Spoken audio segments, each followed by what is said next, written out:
Hello, Bronco fans and football fans everywhere. Welcome to Broncos Breakdown on the MHRT network.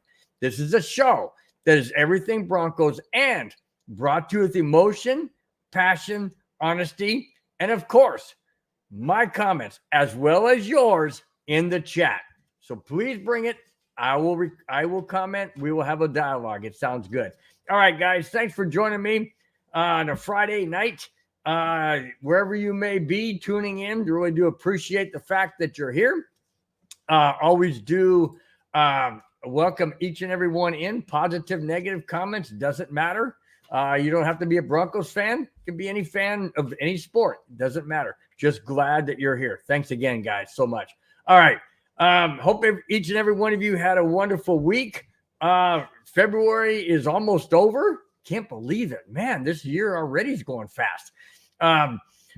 March is right around the corner. I can't wait for spring because in Southern California, we have been inundated with what they call the atmospheric river. It's been crazy rain constantly, just nuts. Anyways, all right, guys, let's get right into it. Thanks once again, each and every one of you for being here. Greatly appreciate it. Let's start out.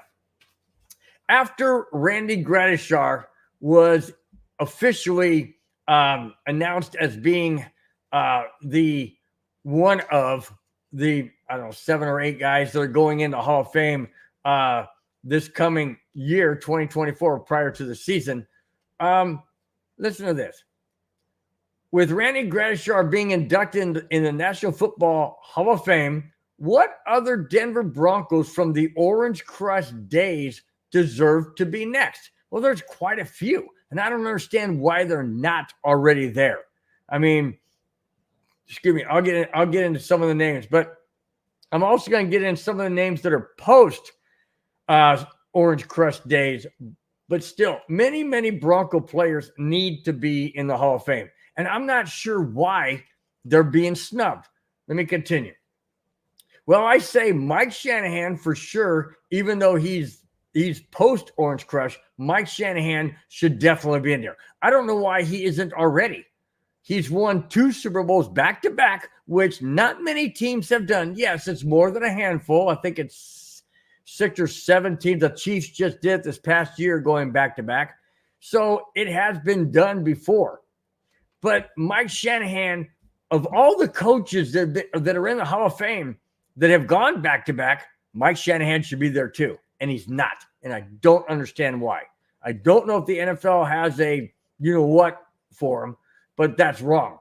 It's totally wrong. And it's just like I'm a firm believer. It's what you do on the field. Forget about the personal stuff. Personal stuff should not come into this. It should not come into this.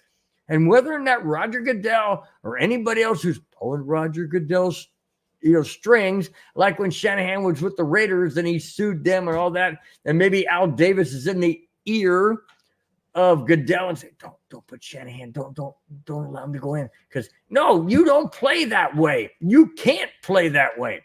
And yes, if I'm angry and frustrated, it's because it's not right. It's not right. Mike Shanahan should be judged and governed on what he did on the field as a head coach of the Denver Broncos and leading them to back-to-back Super Bowls. You just get angry, frustrated, and angry that these guys hold grudges when they shouldn't. Now, I'm not saying that that's what Al Davis / Mark Davis has been in the ear of Goodell, but why hasn't Shanahan been in there? Why not? Look at the other guys that have been, the other head coaches that are in there. Shanahan deserves to be there. Let me continue. There needs to be a strong consideration for the following candidates. Tom Jackson, absolutely. Tom Jackson, a member of the Orange Crush, he's going to present Randy Gradishar in this year's upcoming Hall of Fame. Tom Jackson definitely needs to be in there. Dennis Smith. How about Dennis Smith of the Orange Crush, number 49? That guy was a beast, absolute beast. How about Carl Mecklenburg, number 70? Guy, was it 77 or 75? No, 75 was Rulon Jones. 77 was Mecklenburg. Mecklenburg definitely needs to be in the Hall of Fame. and Louis Wright. Now, some people may not say Louis Wright. I say yes, Louis Wright. Those four guys right there, Tom Jackson, Dennis Smith, Carl Mecklenburg, and Louis Wright, were absolutely instrumental, as well as Randy Grashar, who is going into Hall of Fame. These other four definitely need to be considered extremely early as we continue on. Early in that, obviously they've been retired forever.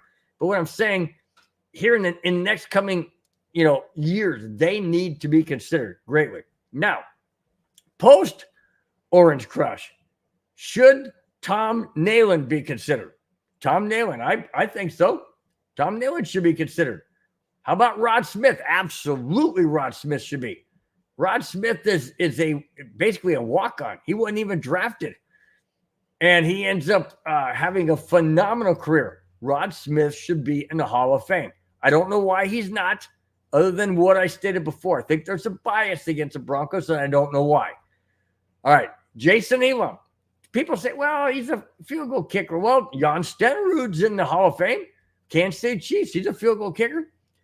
I say Jason Elam. Why? Well, first and foremost, he set the, 63-yarder, or tied it, or 63, 64, something like that. Jason, I think he broke it at 64. He should be in the Hall of Fame. Anybody who breaks a significant record should be in the Hall of Fame, period. All right? And then last but not least, Dan Reeves. Now, a lot of people say, well, Dan Reeves didn't win a Super Bowl championship. Doesn't matter. Don Coryell of the Chargers is in the Hall of Fame. He didn't win a Super Bowl. He didn't even go to one. No, he didn't even go to one. I don't think he wasn't the head coach then, I don't believe. But I know the Chargers went to one, but they didn't win it. Dan Reeves went to multiple Super Bowls. Didn't win them, but he went to multiple Super Bowls. He should be considered for the Hall of Fame. I don't understand why the NFL constantly snubs the Denver Broncos. They snub the Broncos more ways than one, guys. More ways than one. Absolutely. No two ways to sugarcoat that one. I mean, no doubt. All right. Who is in the chat? Batting leadoff is my brother-in-law from Las Vegas, Nevada. Rudy Torres says, post Orange Crush, then why is he there for the Broncos? What do you mean, why is he there? Why is who there? No, I said, if you go back, Rudy, listen to what I said. Put the down, okay? And listen to what I said. I said post Orange Crush. Listen to the names. Take a breath. We'll just continue, all right? You just enjoy watching the show and enjoying yourself, and we'll just continue. All right. A new home for Russell Wilson. Yes. That is a double meaning. A new home for Russell Wilson. And here it is. Okay? Now, Russell Wilson is he and Sierra are putting up their home in Denver, Colorado. Well, not actually in Denver, but Denver proper. Putting up their home for sale. Okay? Guess what else? They're also putting their home up for sale in Seattle. Denver, Seattle. Both homes by Russell Wilson and Sierra are being put up for sale. So what does that mean? Why do I say new home for Wilson? Okay. Guess what? His new home could be closer to the East Coast than it is to the West Coast. Here it is. The Pittsburgh Steelers are in need of a quarterback, and after being linked to Justin Fields, they have turned their attention to and have been mentioned as a favorite to sign Russell Wilson. The odds of Wilson going to the Steelers initially was plus 1,400. Yeah, guys, plus 1,400. You have to put up $1,400 to win 100. Nope. Listen to this. It is now set at minus 110 as of last Saturday. What was a complete flip? Well, the Steelers need a quarterback. They just don't trust the guy they have. And Russell Wilson's already going to get paid bank from the Broncos. That's dead money on the Broncos side. So the Steelers could say, oh, you know what? We already know you're getting paid. We'll pay you $2.5 million. on top of what you're already getting. So, yeah, it's a win-win for Wilson. Why not? He gets paid from the Broncos. He gets paid from the Steelers. And he gets a whole different outlook. Maybe he produces. Who knows? I don't know. But it doesn't matter. It looks like the Steelers are the front runner to land Russell Wilson if the Broncos are willing to part ways with him. And that hasn't happened yet. So we don't know, right? This all comes from NBC Sports. So we don't know if Russell Wilson's going to stay on the Broncos. It wouldn't surprise me if he did. Why would it surprise me? It wouldn't. Because who else do they have? Stidham? No, he's not viable. I'm going to get into some possible quarterbacks that the Broncos could get in free agency or whatever. I'm not sold on bringing in another bridge quarterback.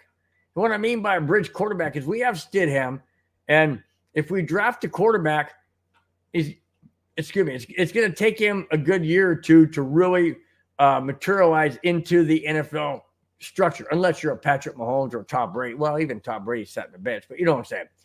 So if we're in need of a bridge quarterback, why not keep Wilson? We're already paying him. I've mentioned this till I'm freaking Bronco Blue in the face.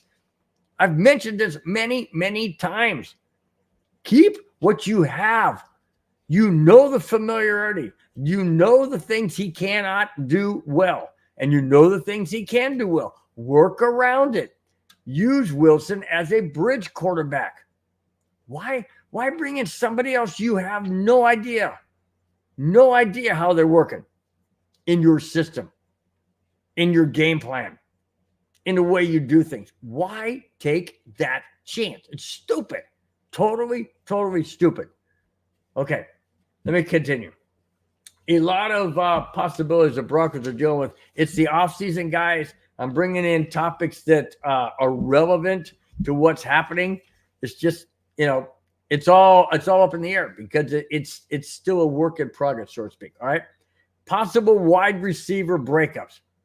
With the Denver Broncos needing to clear some salary cap space, the Broncos wide receiver core may be splitting up. Oh, here we go again. Putting these guys on the trade block just irritates me. Anyways, I continue. Courtland Sutton, Jerry Jeudy, and Tim Patrick are currently among Denver's top 9 salary cap charges per the 2024 season. Most likely, Tim Patrick is gone due to his injuries the past 2 seasons and no guaranteed salary remaining. Also, Jerry Jeudy could be traded with Courtland Sutton, most likely staying due to Sutton's stellar play this past season. And again, that goes back to the stellar play of Russell Wilson, finding Courtland Sutton. So there's a chemistry there. Do you remove Russell Wilson and bring in somebody else that Courtland Sutton doesn't mesh with? Do you get rid of Courtland Sutton and keep a Russell Wilson who then probably won't have Tim Patrick or Jerry Jeudy or one or the other? It doesn't make sense to me. I continue. Sutton said, and I quote, "We all want to be here." We all meaning Jerry Jeudy, Tim Patrick, and Courtland Sutton. "We all want to be here when we turn it all around and we all want to be here when we turn it around and make this thing work. We can only do and only control what our controllable things are." End quote. I agree. You can't control what your bosses are going to do any more than I can when I'm working at the golf course. If my bosses say, "Hey, you got to do this, you got to do that," I don't like it. I may not like it. I may agree to it. I may not like it. But I got to do what they say or move on.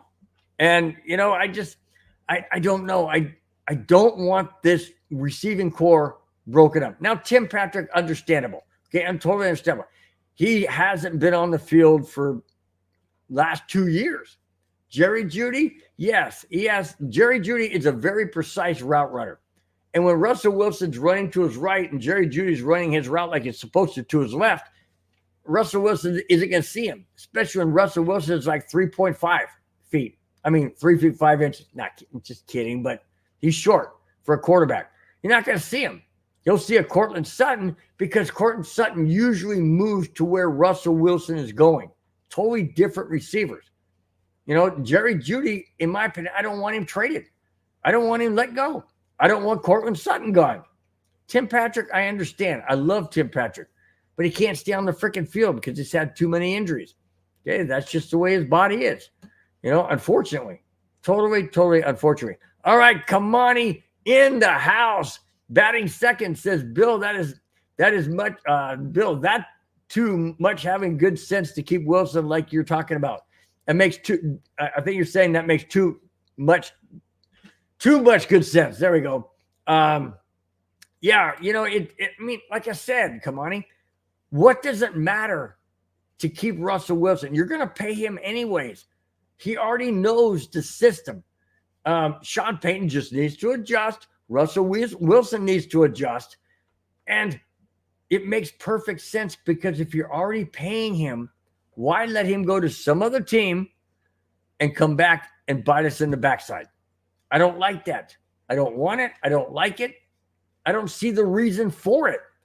Even if the Broncos draft a quarterback this coming draft in April, okay? We're on the verge of March, so that's basically a little over a month and a half away. Why not keep Russell Wilson? Because if you draft a quarterback anyway, he's not going to start. Unless you get the number one draft pick, he's not going to start. I don't care if we get J.J. McCarthy from Michigan. He's not going to start. He may come in a couple of games or whatnot. I don't think he'll start. Unless he's absolutely phenomenal, like a Patrick Mahomes or something, which I doubt. You know, it's just those things don't happen all the time. Every now and then, yes, not all the time. And I don't see the reason to get rid of a Russell Wilson when you're already paying him $34 million to go somewhere else and come back and bite us or do better. I just don't see it. Okay. Kamani says, yes, sir, I agree. Peyton is just stubborn. Okay, I imagine you're meaning Sean Payton because you put a Y in there. Sean Payton,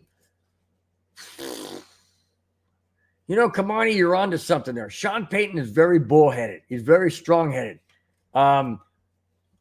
Yes, he's very dominant personality. I would agree with that. But that's where George Penner and George Payton, Greg Penner, I should say, Greg Penner and George Payton need to step in and say, no, we're not getting rid of Russell Wilson because he's the best bridge out there that we have. He knows the system. He knows what he can and cannot do within your system. You need to adjust, Sean, and let's move on from there. We'll draft a quarterback. We'll get you the people that you want, but we need to have a solid bridge quarterback, and that is Russell Wilson because he's the best one that we have now because he knows the system.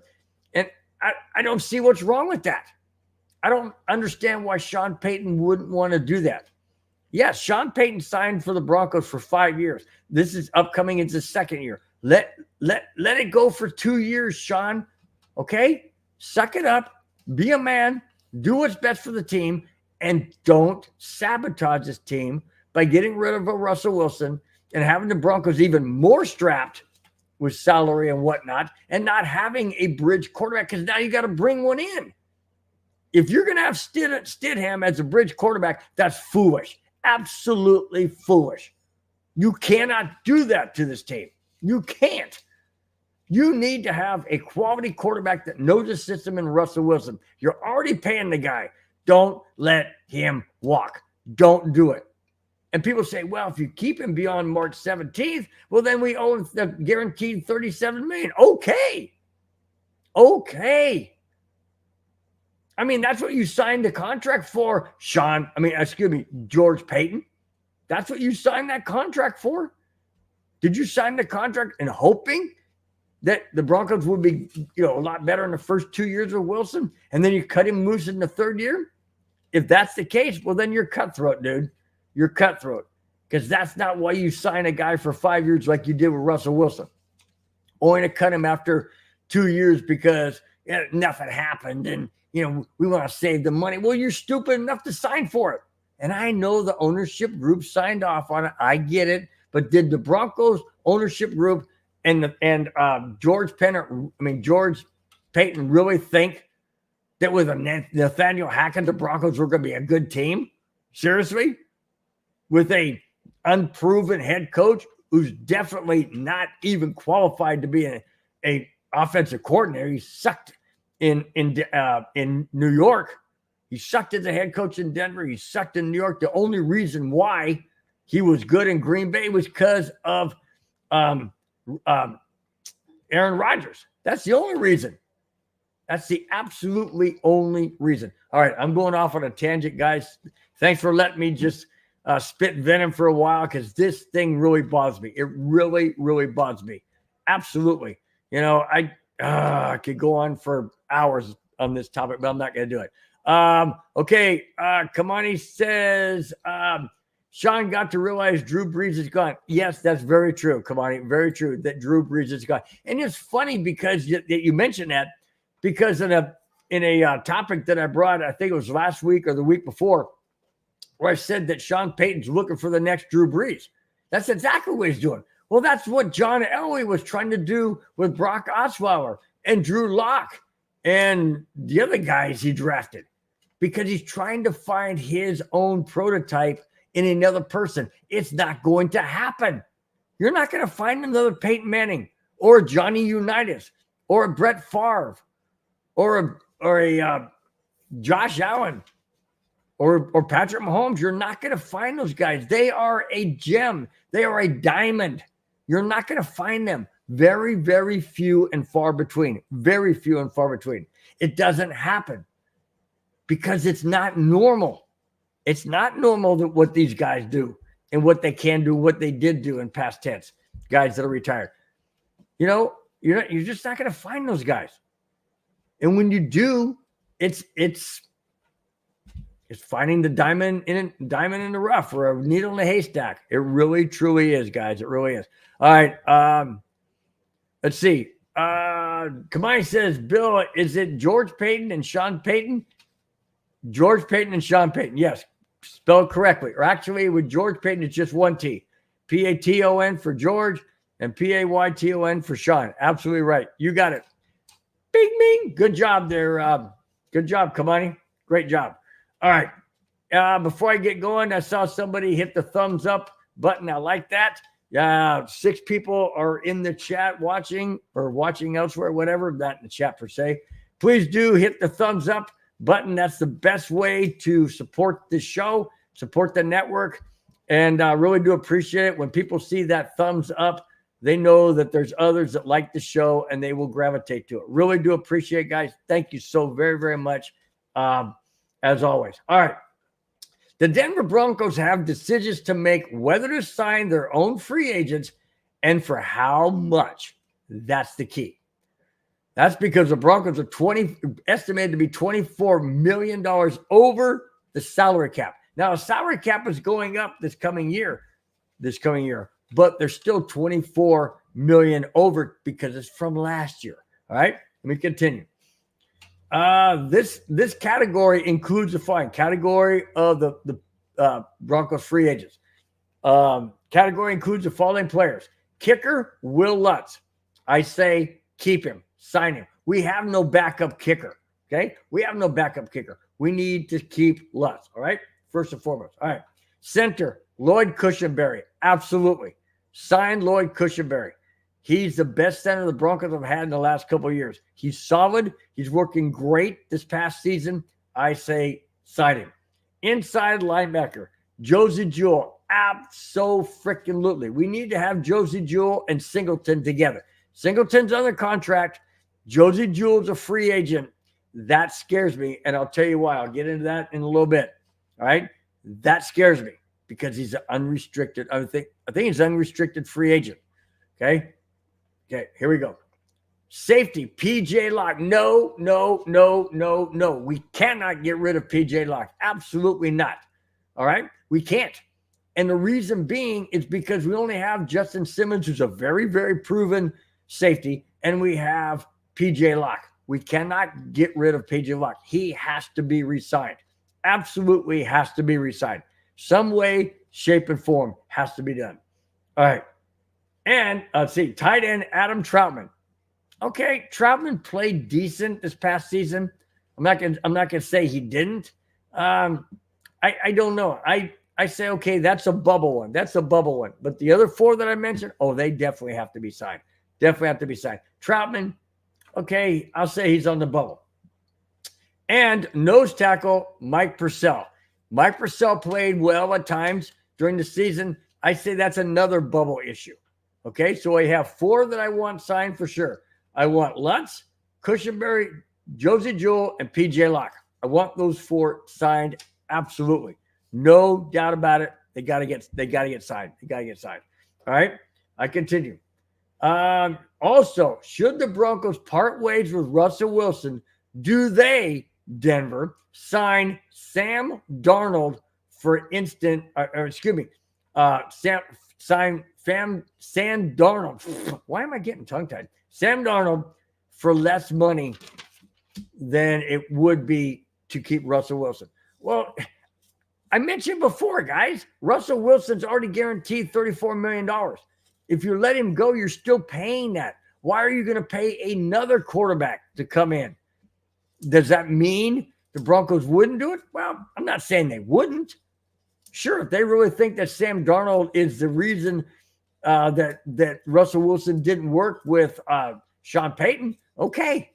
I just don't know. He doesn't know Sean Payton. Sean Payton doesn't know him. Sean Payton knows Russell Wilson. Russell Wilson knows Sean Payton and the system and the game plan and the playbook. I'm not saying that Sam Darnold couldn't. I'm just saying I don't know. I don't know if it'd be smart to bring in another bridge quarterback. I don't know about that. I'm not sold on that. I'm absolutely not sold on it. And this whole offseason stuff with Russell Wilson, and should we do this? Should we do that? Do we bring in this guy? Do we bring in that guy? Do we cut this? Oh, it's driving me insane. Because just make up your freaking mind. Just make up your mind. How difficult is it?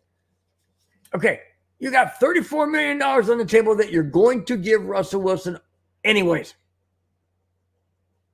You're going to let him go somewhere else and then bring somebody else in? Doesn't make sense. Especially if Sam Darnold is a bridge quarterback, because we need a franchise quarterback that's like 21 years old. Excuse me, guys. You need to bring in a franchise quarterback. Is it JJ McCarthy from Michigan? I don't know. I don't know if it's Stidham. Doubt it. I don't know. All I do know is this whole merry-go-round, flipping the proverbial puzzle pieces over and turning them over and trying to put them back together like Sean Payton alluded to many, many times. It's just frustrating. Frustrating. Okay, let me take a deep breath. Golly, guys. I don't know if I should have brought all these topics. They're driving me nuts, man. When I was getting them all together here these last several days, I'm like, oh, I'll be able to breeze through these no problem. Not really. Okay. Kamani says, get rid of Bowles. I agree. But I think Garrett Bowles might be on the contract. I'm not sure. It obviously didn't mention it in that topic that I read. So I'm not sure if he is on the contract, but it just, get rid of the people that are not producing. Yeah, Garrett Bowles did play better. I'll give him that. But he still had, costly penalties, still had costly mistakes. And you know what? You're only as good as, I know everybody said you're only as good as your last play, your last season, whatever. But he was horrible seasons ago. Could that have been possibility of the offensive line coach? Yeah, absolutely it could be. Absolutely it could be. Is it Garrett Bowles because he can't get it between his head? Sure. Just like Russell Wilson sometimes can't get things through his head. I just don't understand. I don't understand how they can do something so great with another team, as in the point of Russell Wilson with Seattle, and then not do it with Denver. I don't know. I don't understand it.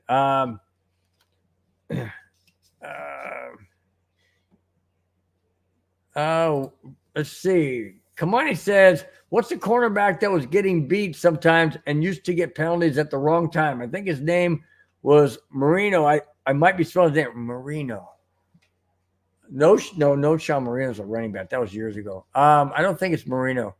I know who you're talking about. I can't think of his name right now. Anybody else in the chat that can come up with that guy's name? I can't think of his name right now, but I know who you're talking about. Yeah, he got beat bad. He got beat extremely bad. And, and that's probably why he's not in the Broncos anymore. Kamani is absolutely throwing a barb and a dagger at Sean Payton. Absolutely a dagger. All right, Kamani, let's talk about this for a little bit, all right? Let's just, me and you have a little good chat here. Speaking of chat, have a little good chat here in the chat. Kamani says, I say if we don't make the playoffs this coming season, get rid of Sean Payton.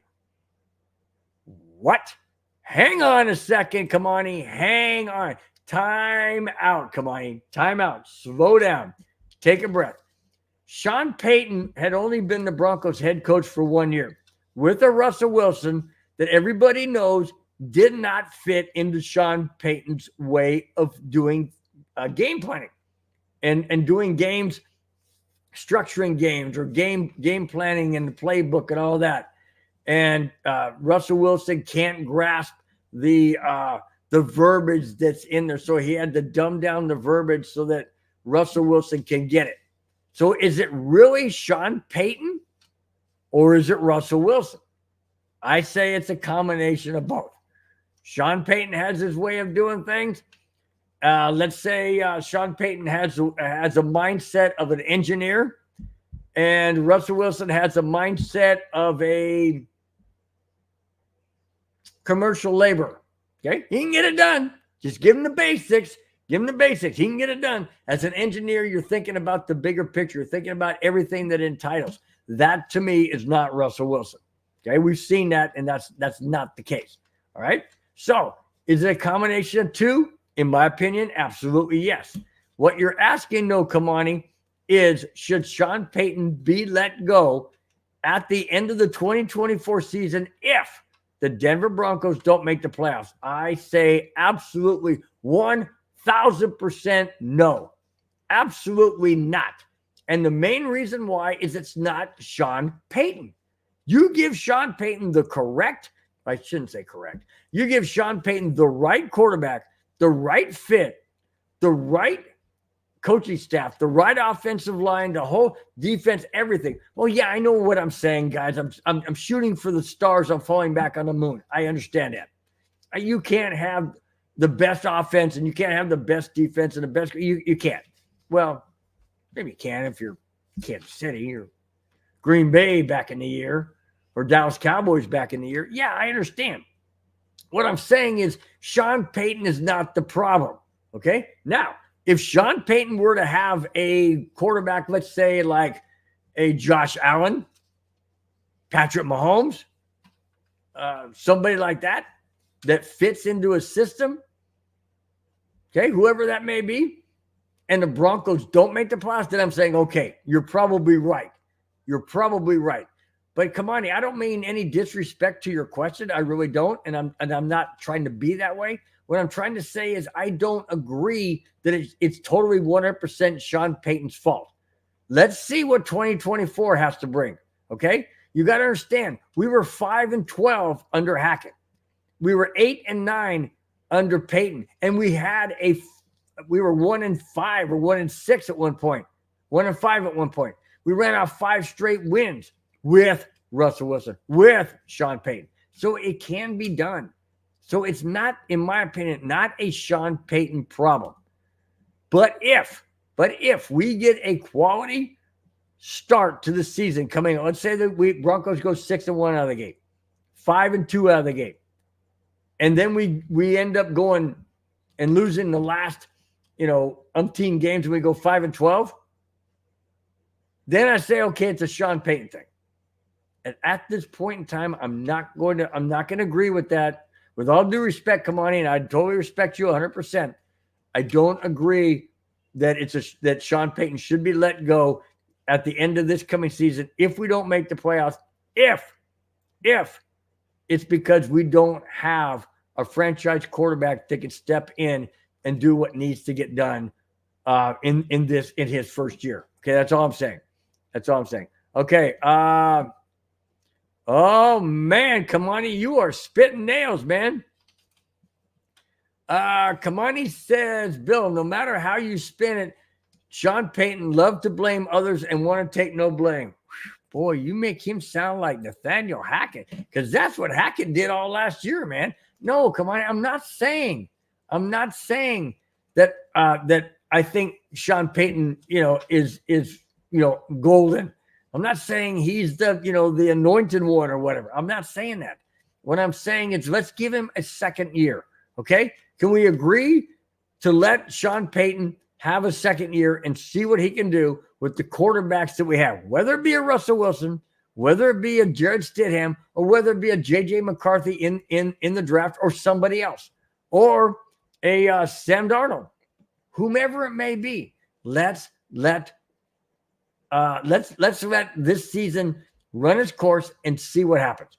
If Sean Payton falls on his face and the Broncos look like crap again, then yes, okay, I most likely will agree. But at this point in time, because I don't know what we're facing going into 2024, who our quarterback's going to be, whether it's going to be another bridge quarterback, a draft pick, or Jared Stidham, I don't know. Let's just take a deep breath and exhale and say, okay, let's just let the offseason run its course, see where we go, see where Russell Wilson ends up, and go from there. How about that? I say that's a good way to go. All right. D-Rock is in the house. D-Rock says, Big Bill, Simmons and Locke would be the saving grace we need on defense. Ironically, you came in at the exact precise time. Look at the next topic. Simmons and Locke. There you go. Way to go, D-Rock. Man, you must have ESP or telepathy or whatever they call that thing that you get that makes you know what's coming up in the future. You nailed it, D-Rock. The topic of the show is Simmons and Locke. Are they he didn't put Madungus didn't put this. I'm saying Simmons and Locke, are they the new dream team? Here we go. Denver Broncos ownership and Sean Payton are not willing to let Justin Simmons leave. Therefore, the answer is to redo his contract so that he returns to the Denver Broncos for 2024 season. PJ Locke, however, is set to hit the unrestricted free agency market. Oh, no. No, we cannot allow PJ Locke to leave. We can't. We cannot allow PJ Locke to leave. No way, shape, or form. Here was the reason.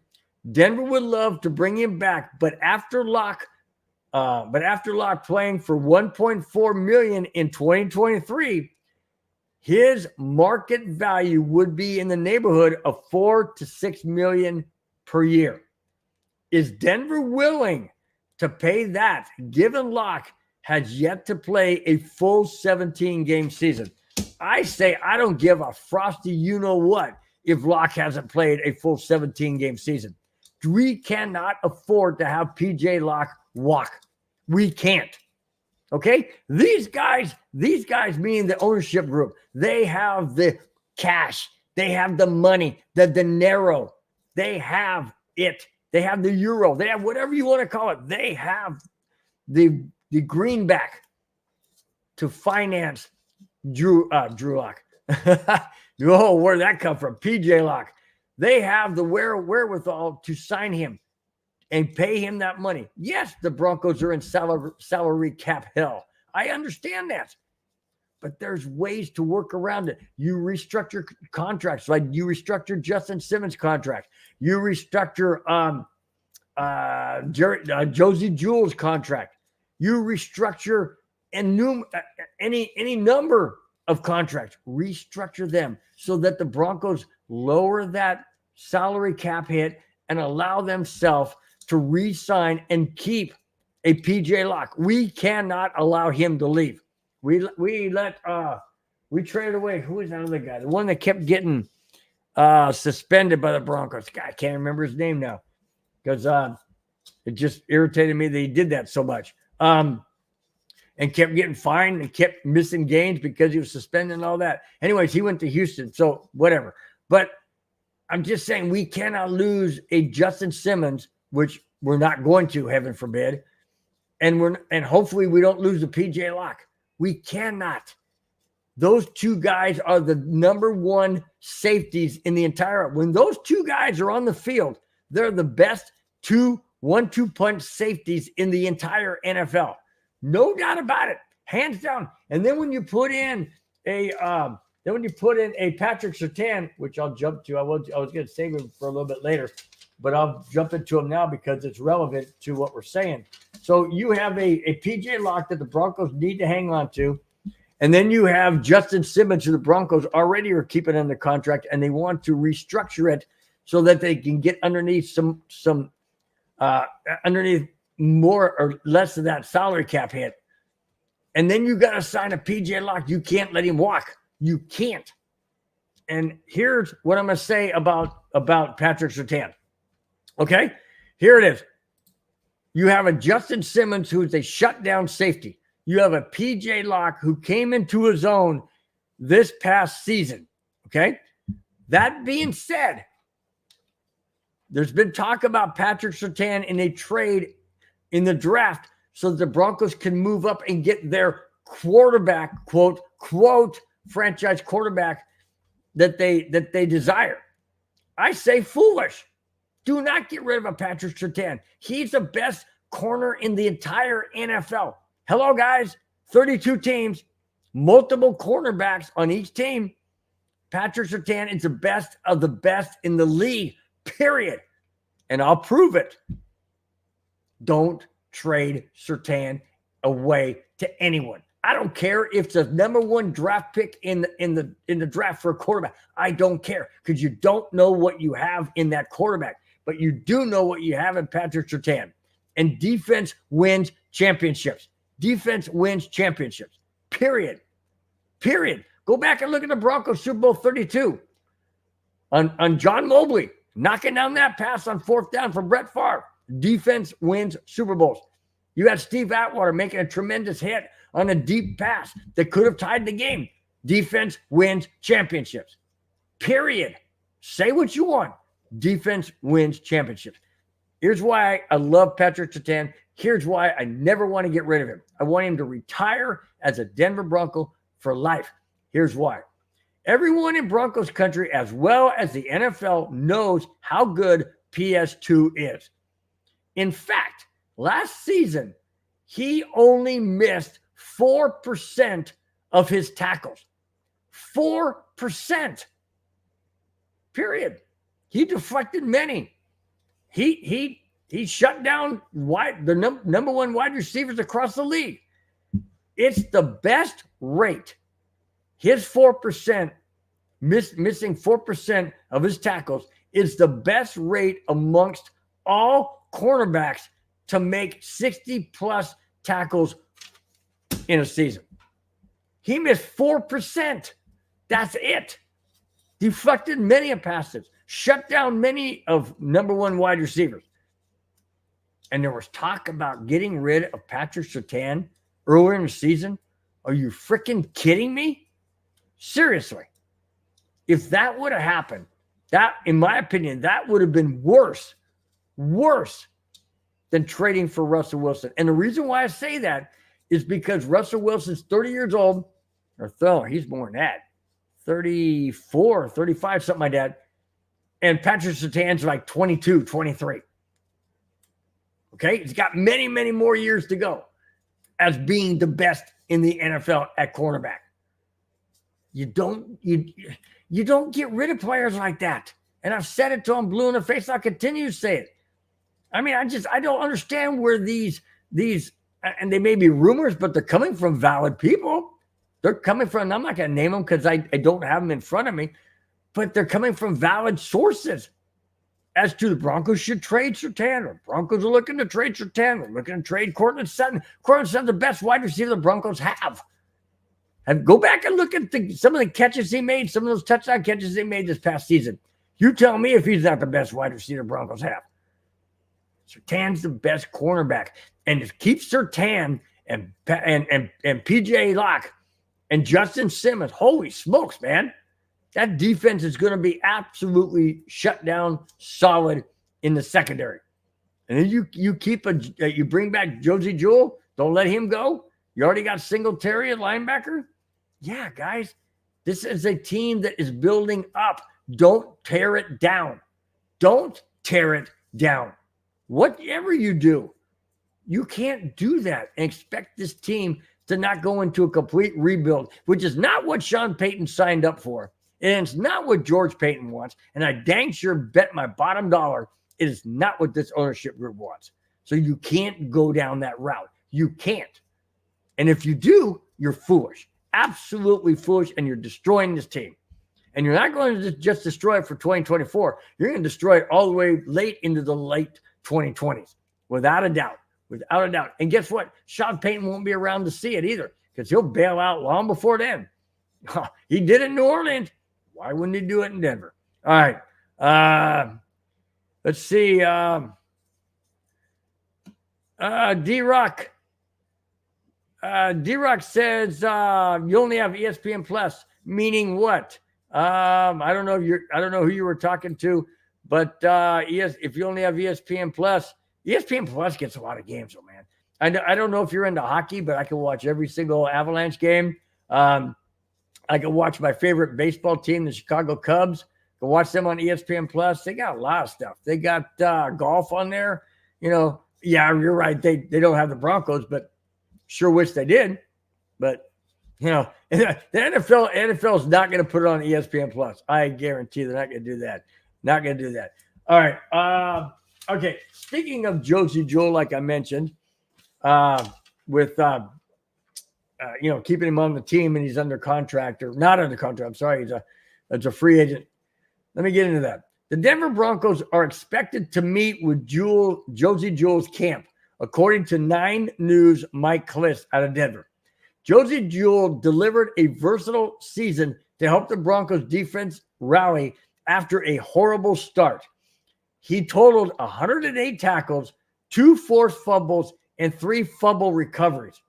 It remains to be seen if the two parties will work out a deal to keep Jewell wearing the Broncos orange and blue next season. I sure hope so. Absolutely, I sure hope. Now, I know Josey Jewell wants to get paid. He definitely wants to get paid what he's worth, and I can totally agree with that.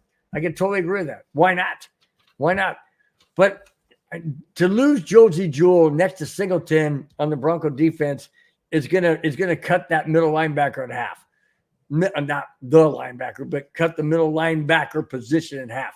Because Josey Jewell, with the stats I just gave you, with Singleton, those guys are solid in the middle linebacker spot. And I don't want to see Josey Jewell gone. I don't want, like I've mentioned before, I don't want to see any Denver Bronco gone to another team. I just don't. I don't want to see it. Why would I want to see that when they've been so good in Denver? And I know it's a money issue, it's a salary cap issue, and it's a what have you done for me lately issue, and an injury issue, and all that. I get that. I totally understand that. I understand it. All I'm saying is I don't like it. Okay? There's a difference. I understand it. Doesn't mean I have to like it. And I don't. All right. Texas Hockey Cards. Welcome to the chat. Says, good evening, gentlemen. Good evening, Texas Hockey Cards. Glad to have you in the chat. Really do appreciate it. Thanks so much. D-Rock says, you were saying I have ESPN. Oh, yeah, there he goes. That's what he says. No, I just have ESPN Plus. That's where it comes from. Okay. D-Rock, hey, I don't know, man. Yeah, but you didn't know. What I'm trying to say is you didn't know that was my very next topic. That's the thing. I have them in order. Look, guys, I have them on a clip. Just to show you, I have them on a clip right here. I have them in order as to what I'm doing, and the sequence that I want to go. And it's just ironic that D-Rock knew that that very comment that he made was going to be the very next topic that I was going to bring, and was also the topic of the show. So that's why I said you have ESP. So there you go. All right. Now, guys, we are going to before I say it, this is a former Denver Bronco Super Bowl champion player that is the feature of You Got It, guys, Jackass of the Week.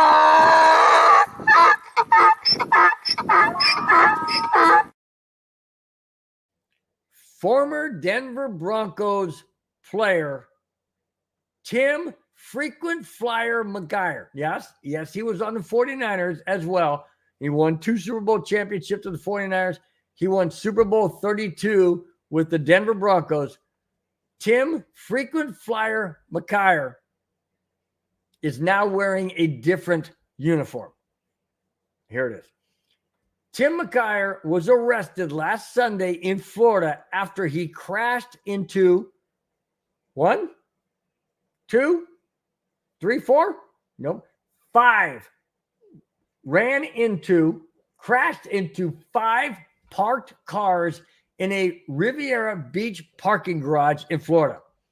McGuire allegedly crashed into the vehicles in a parking garage and then decided to just drive away.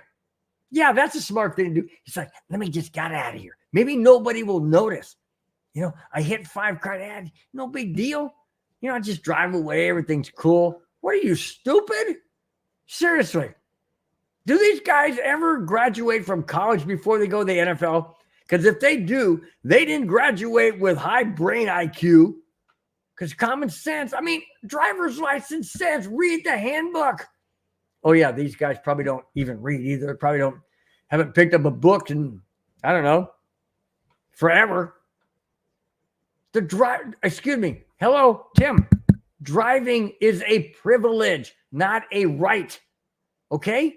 It's a privilege. You don't have the right to drive. You have the privilege to drive.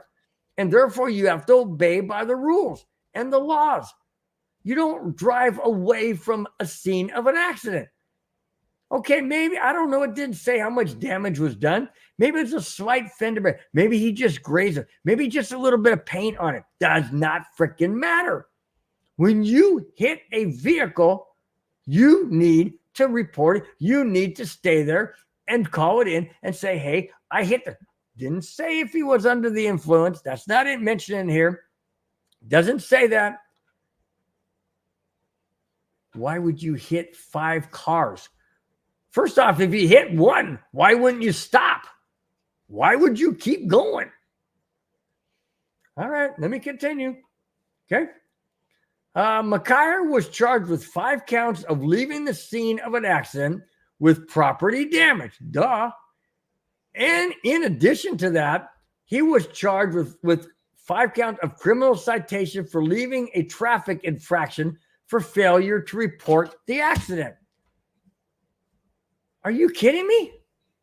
Are you freaking kidding me? These guys don't learn, do they? They just don't learn.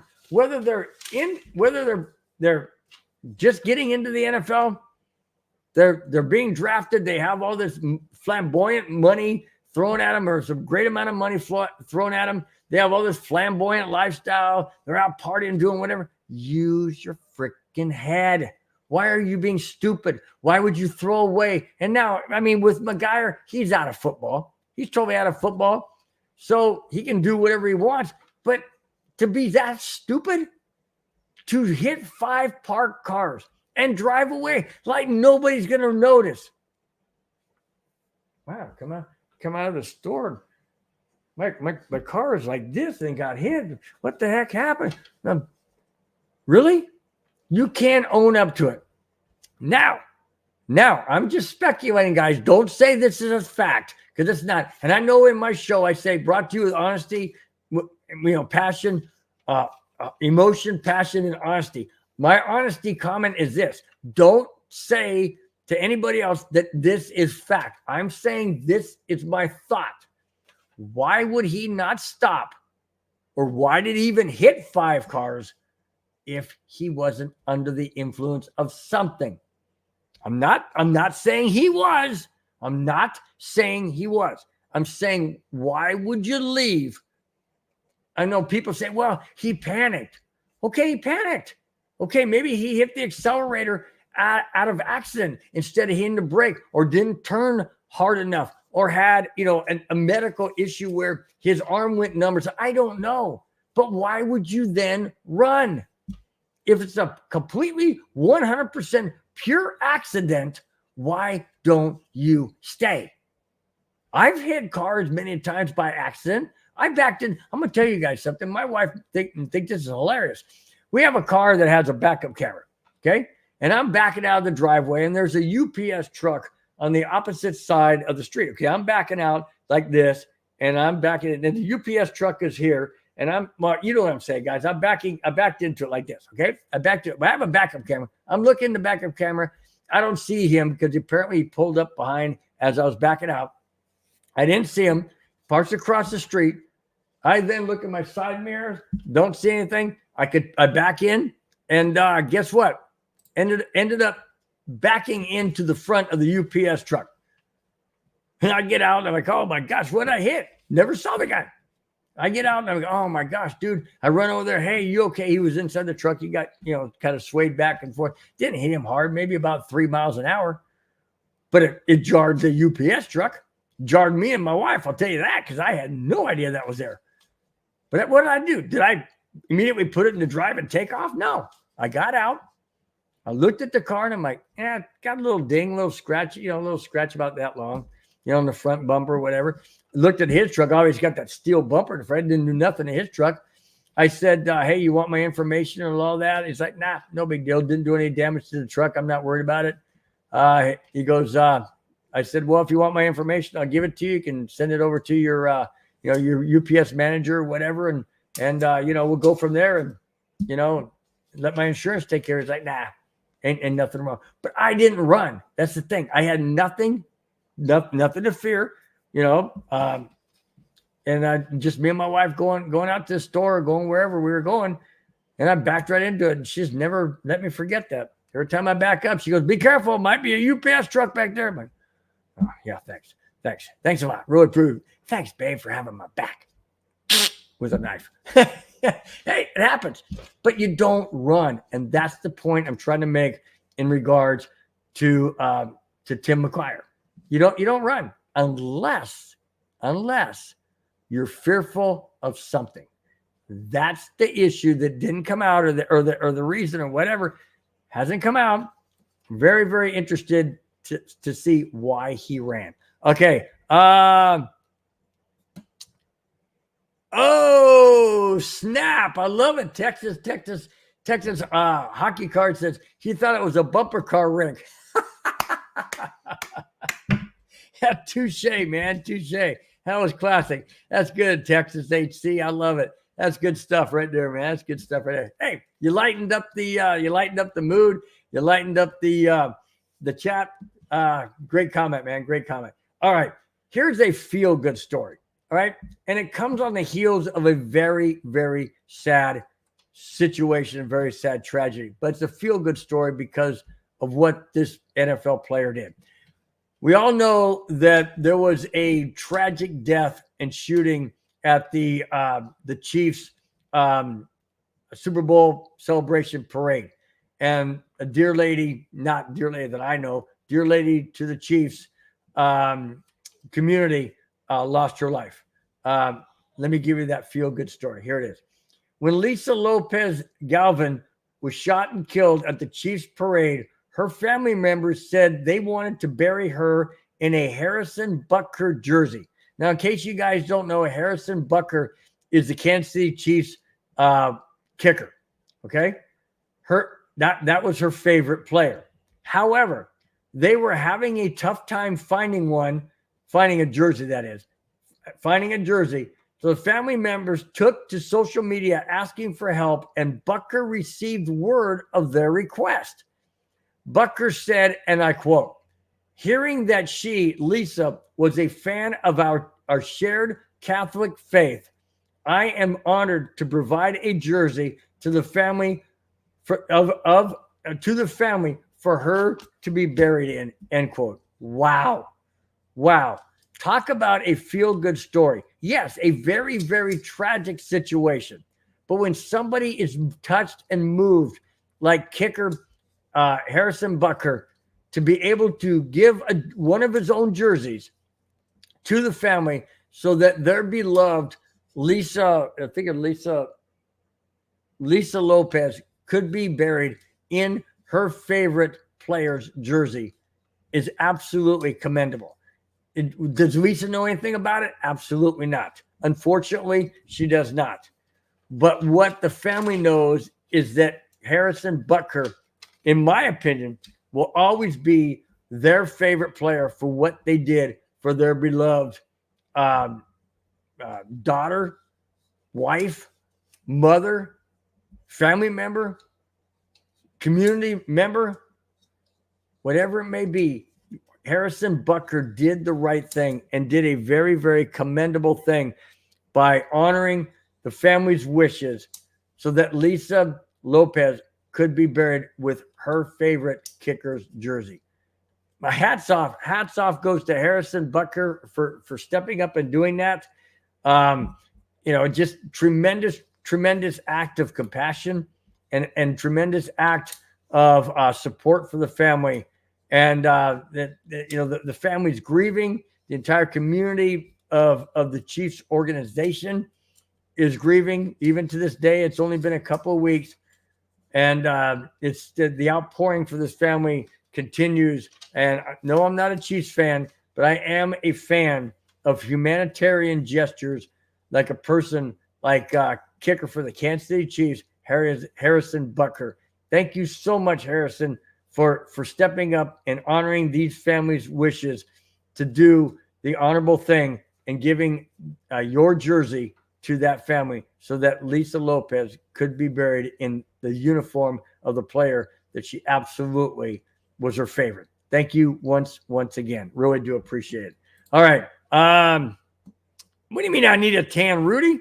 I took my hat off and Rudy says I need a tan. Well, I'll tell you what, I can do a tan better now. I just go dark like this. How's that? Is that a lot better? Now when I take it off, it's not so dark. I mean, not so bright, huh? See, I can just adjust my lights, dude. Maybe I do need to adjust them down. All right, there you go. I don't need it.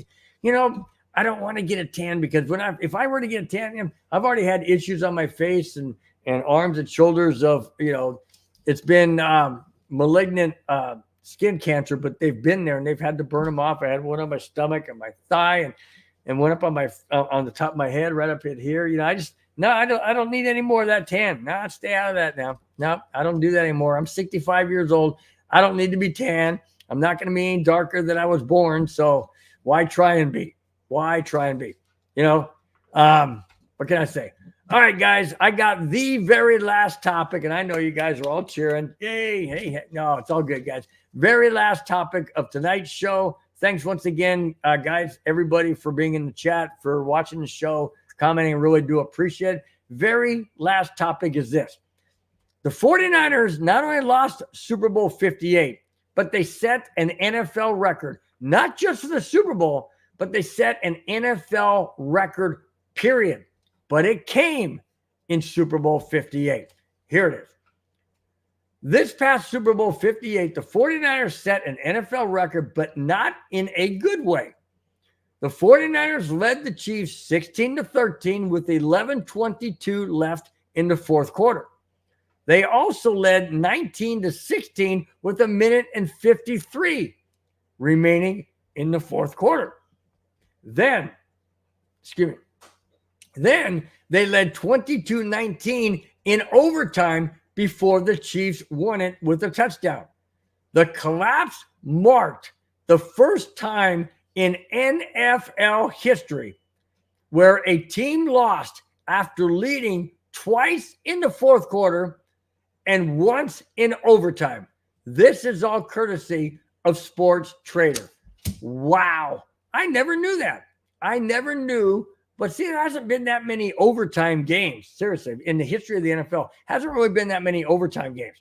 But that's the first time in NFL history where a team lost after leading two times in the fourth quarter and leading in the overtime and losing. You know what? I just happen to think of something. I don't know if that record is ever going to be broken. I don't think that record will ever be broken. It might be like one of those weird records like DiMaggio, 56-game hitting streak. That'll never be broken. A lot of people thought Hank Aaron's, what's his name? Babe Ruth. A lot of people thought Babe Ruth's home run record would never be broken. Well, baseball being the way it is and the things that change and the baseballs and the home runs, the fields, whatever, all the changing of the game, that made that one more possible. 56-game hitting streak by DiMaggio, I don't think that'll ever happen. I don't think that'll ever, not DiMaggio, Lou Gehrig. I don't think that will ever be surpassed, ever. This one here, having the lead twice in the fourth quarter and lead in overtime and losing, I don't think that'll ever be broken. Absolutely don't think that will ever be broken. That's a crazy NFL stat. It's crazy. I don't, like I said, I don't think that'll ever be broken. There's probably a couple other ones that won't be, but wow, that one is up there for sure. That one's up there, absolutely up there for sure. All right, let me go down the list of all of those in the chat. Really do appreciate it, each and every one of you. Always, you guys are the backbone of the show. I've said it many times. If it wasn't for you guys, this show would never be as good as it is. Thanks again, guys. Batting leadoff, my brother-in-law from Las Vegas, Rudy Torres, followed by Kamani Dixon. Thanks, Kamani, for being in the chat, for being in the house. Really do appreciate it. D-Rock, as always, appreciate you in the house. Texas Hockey Cards, thank you so much. You guys are the best. Really do appreciate it each and every week. I can't emphasize it enough, guys. You showing up on a Friday evening to give out an hour plus of your time, a little over an hour of your time, an hour and 7 minutes right now, almost going on about hour and 8. Really do appreciate it, guys. You're the best. Thank you so much. Now, once this show is concluded, get into your weekend. Enjoy your weekend. Have a wonderful Saturday and Sunday. Once again, guys, thank you so very much for being in the chat, being in the show, watching this crazy nut every single Friday on Broncos Breakdown 5, 6, 7, and 8. Until next Friday, guys, take care. Have a wonderful weekend. We will talk to you then. Till then, guys, take care. Bye-bye. Fast lane when I pass in the street, bag of money in the passenger seat. Simcoe's been asking for me on the road from the west to the east. Way up, I might never come down, cause the coast racking up the flame out. So high, I might never come down, so what, this is my lifestyle. Wait a minute,